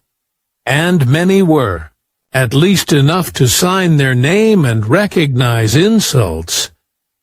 The queen might spend her early hours dictating letters. There were always letters, to her family back home, to other nobles, to churchmen, or to her husband, who was often away doing something violent. Writing was both a duty and a lifeline. Isolated in echoing castles, these letters connected queens to the world beyond their carefully gilded cages. They also served as soft diplomacy, expressing friendship, gratitude, or veiled threats, depending on the tone. After correspondence came devotion. A queen's piety was not optional. It was her public armor. She might attend Mass in her private chapel, or recite from a beautifully illuminated Book of Hours, one of the few luxuries truly her own. Many queens took pride in personal religious routines, long prayers, small acts of charity, or endowing chapels to improve their spiritual credit score.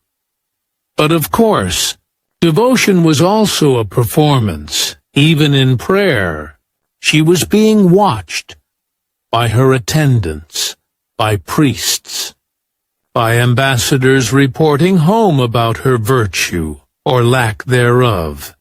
So she bowed gracefully, kept her eyes demurely lowered, and made sure the light fell just right on her jeweled rosary. Holiness, after all, photographed well, even in the 14th century. Midday. Diplomacy, gossip, and decorative politics as the morning gave way to late morning. The castle stirred into its daily choreography. Servants ran about, courtiers whispered, and somewhere a cook was shouting about eels again. The queen, meanwhile, would prepare for her audience. The polite parade of nobles, envoys, and flatterers who came to seek her favor. Most queens technically had no political power. They were, in theory, appendages of their husband's will, beautifully dressed extensions of masculine authority. In practice, though, many learned to wield soft influence with alarming skill. A well-timed suggestion, a small gift, or a sympathetic ear could shift alliances just enough to matter. Take, for example, Eleanor of Aquitaine, one of the rare women who treated queen as more of a profession than a title. She navigated courts in both France and England, ran her own territories, raised rebellions, and managed to outlive nearly everyone who tried to control her. But she was an exception.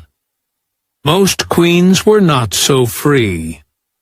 They ruled in whispers, not decrees.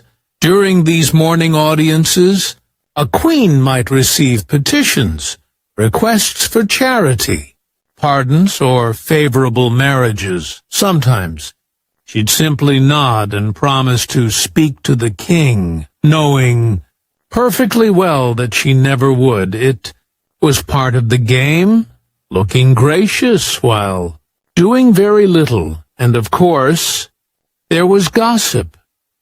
Court life was an endless current of whispers. Who was sleeping with whom? Whose child looked suspiciously unlike their supposed father? Whose falcon had tragically eaten the bishop's dove? Queens often acted as both audience and conductor for these rumors. Knowledge was power, and knowing who hated whom could be the difference between staying in favor and being quietly replaced. Afternoon. The meal that lasted forever by midday. Hunger and the need for spectacle demanded a meal. This was the grand event of the day. The royal dinner, served around 11 or 12. A queen never dined alone.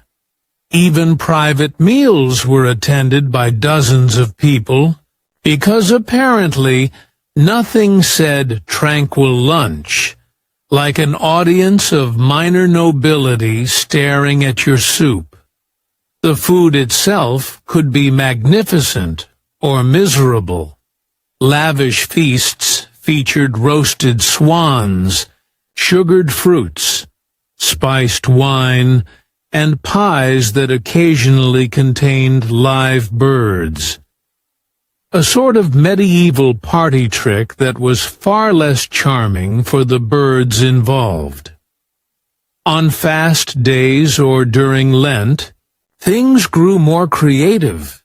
Fish disguised as meat, almond cheese, and plenty of watery porridge. Queens were expected to eat delicately. Chewing too visibly was vulgar. Talking too much was worse. Mostly, she smiled faintly and let others fill the silence, ambassadors, courtiers, and whichever relative was currently petitioning for money. If she was lucky, her husband wasn't there.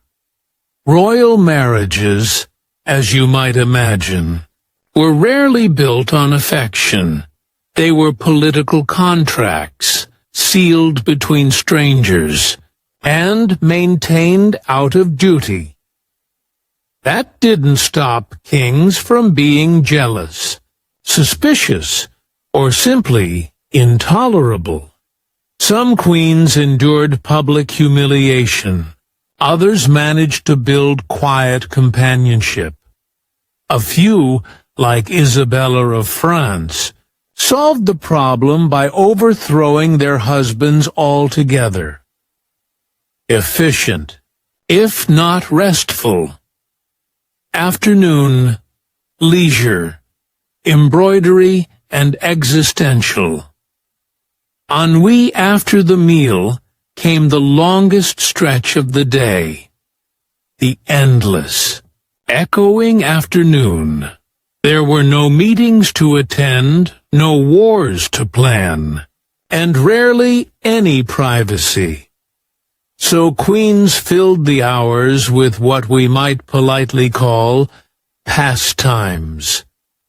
Embroidery was the great unifier of noble women. Every court had its sewing rooms, its baskets of colored silk, its quiet hum of gossip and needlework. Embroidery wasn't just decorative, it was symbolic. Queens stitched altar cloths, banners, and gifts. Acts of piety and diplomacy disguised as crafts. The Bayeux tapestry, for instance, was almost certainly designed by noblewomen. It's essentially an 11th century comic strip, a long, violent cartoon rendered in thread. It's hard not to imagine them chatting idly as they embroidered decapitations. When not sewing, a queen might read, or be read to. Since literacy varied, she might also play music, feed her lapdogs, or stroll through her gardens under supervision. A few cultivated genuine artistic or intellectual interests. Margaret of Austria, for example, collected art obsessively. Isabella of Castile studied theology. But for most, leisure was less about passion and more about survival. Keeping busy meant keeping sane. It filled the silence between ceremonies and the years between pregnancies. Evening, duty, devotion, and dinner again. As the sun began to sink, the castle dimmed into a softer rhythm. Evening brought vespers, another round of prayers, and often a smaller second meal. Dinner was simpler than midday feasts. Lighter dishes, fewer guests, slightly less pressure to look radiant while chewing. Afterward came recreation, if one could call it that. Minstrels sang, jesters performed, usually badly. Courtiers flirted in corners. Queens smiled through it all, their expressions carefully neutral, as though half their minds were already retreating into dreams. When the court finally retired, attendants helped her undress, a process almost as elaborate as dressing had been. Gowns were folded, jewels locked away, hair brushed out with combs made of ivory or bone. A final prayer, a final candle snuffed, and then, at last, a few hours of darkness that belonged to her alone. Unless, of course, the king appeared, in which case the evening's peace gave way to the unspoken duty of royal reproduction. One of the few forms of labor queens could not delegate.